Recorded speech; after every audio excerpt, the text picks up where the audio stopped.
Welcome to the Jonestead. I'm Mary, and we're in Virginia where it's steamy hot. It's been like that all week, but we're in Virginia in the summertime, and that's what happens. People seem to forget that.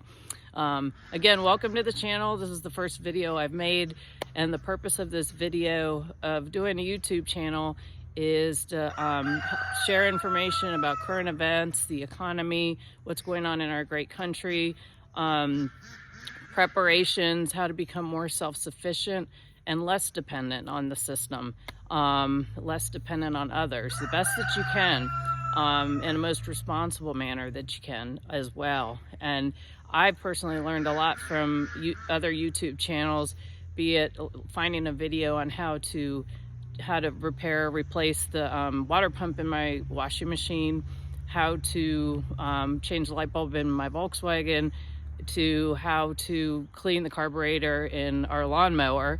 Also, of course, what can chickens eat?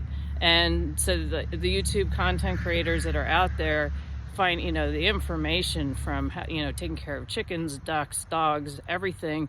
They've gotten out of their comfort zone and taken the time to put out a video that's been helpful. And I decided, after being a passive watcher on YouTube for a number of years, watching economic commentators and so forth, I decided it was time for me to get out of my comfort zone and maybe share my perspective on things, because I found that depending on who's delivering the information, some resonated better with me than others. So I figured, if I can pay it forward and somebody benefits from the content that I'm putting out, then that's really the goal, my goal in creating this channel. Over the years, our family learned to become more self-sufficient. Our townhome we were renting during 2003, Hurricane Floyd flooded. We were displaced. Then that was followed by the Christmas ice storm. After that, we had no power. I think we were the last neighborhood where we were at the time to get power back on. We had no fireplace. So, our power was, after that, was off and on all the time. So I literally had everything in place.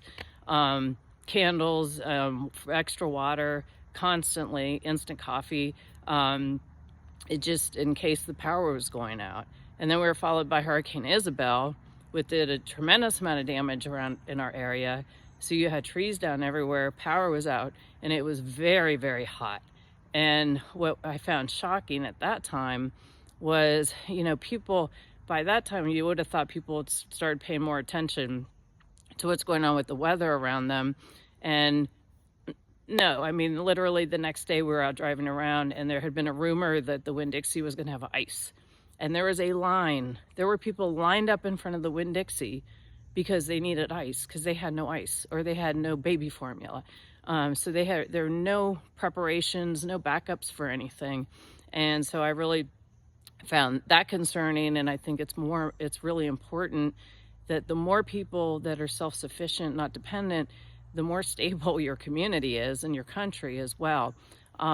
So, also looking at financial self-sufficiency, and trying to be, honestly, as out of debt as possible. If we look at our government spending, I looked at thedebtclock.org just a few minutes ago, maybe an hour ago, and we're at $37 trillion, and it's going up. It's not going down. In 2007, the debt clock was at 9.7 trillion, which then, of course, catapulted another 10 trillion because of certain economic decisions that were being made. So, again, welcome to the Jonestead. I'm Mary. We're in Virginia, and I look forward to making more content that hopefully somebody will find useful, and look forward to talking to you all soon. God bless.